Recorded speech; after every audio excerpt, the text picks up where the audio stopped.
this is Scrub Quad Pro here, bringing you a Destination X pay-per-view preview.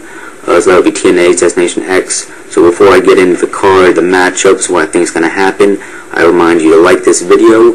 If this is your first time seeing me, please click that subscribe button and comment below on what you think is going to happen in the pay-per-view.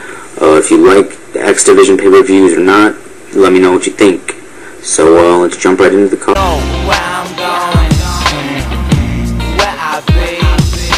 Just a little place around the corner from fear. Be there by next year. Where I'm going, where I be. Just a little further and I'll be right there. And then they'll all see. Alright, so Destination X is pretty much like TNA's pay-per-view that's built around the X Division. So if you're looking for your Sting Mr. Anderson match, your Kurt Angle match, that's not going to be in this pay-per-view. So if you're thinking of buying it to see Sting or Mr. Anderson or to see Kurt Angle, probably not the pay-per-view to buy. But if you're looking for some high-flying action, you got people putting their bodies on the line just to make fans happy, then this is definitely your type of pay-per-view. So in this pay-per-view, rolling down the card here a little bit, you'll definitely see a lot of high-flying maneuvers. And then, of course, you're definitely going to have your X Division Championship match between Abyss and or Brian Kendrick. I guess he got rid of the when he came over to TNA. So with that match, Abyss is the champion, so Brian Kendrick is the challenger. And being that it is X Division and Brian Kendrick sort of fits the X Division mold in TNA, I have a feeling that Kendrick is going to win this match. But I mean, you never know. TNA can be a little bit unpredictable at times, but I think the obvious situation would have the actual X Division wrestler win the match. The next match on the card is Christopher Daniels versus AJ Styles.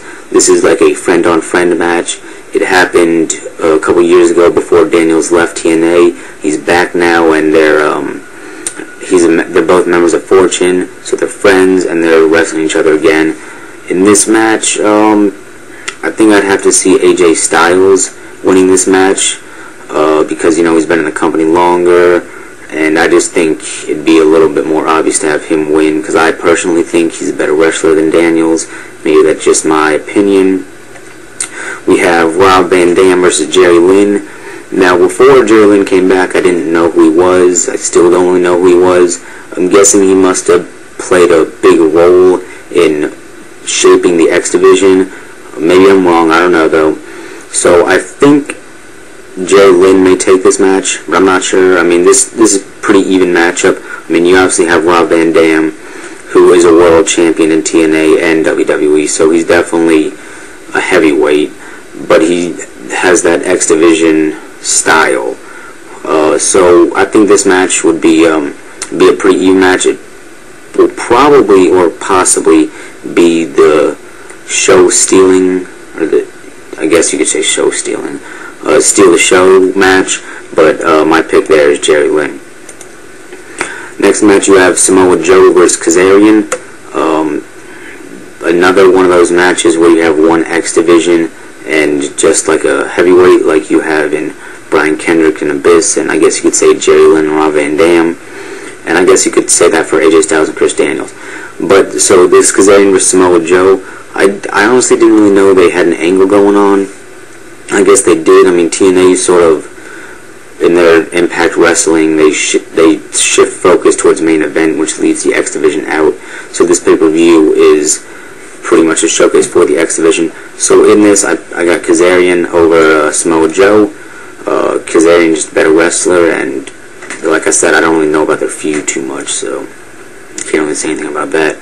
So we have a X Division contract match. That's pretty much a bunch of old guys coming in. You got Austin Aries, then you got Jack Evans in there, you got Low Ki or Cabal in WWE.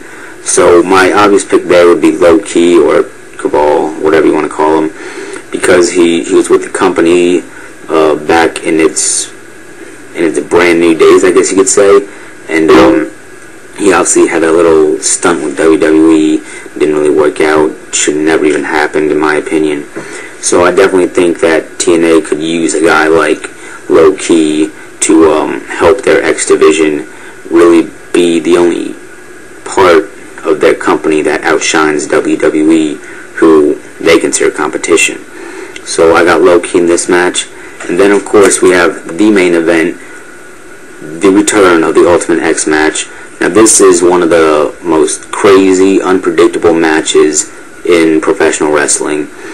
What it basically is you have a couple poles that are connected with wires at the top, and above you have an X up there, or maybe a contract, but it's normally an X.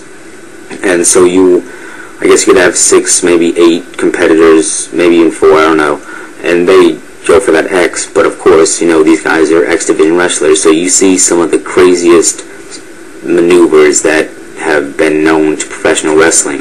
So this is one of the most exciting matches.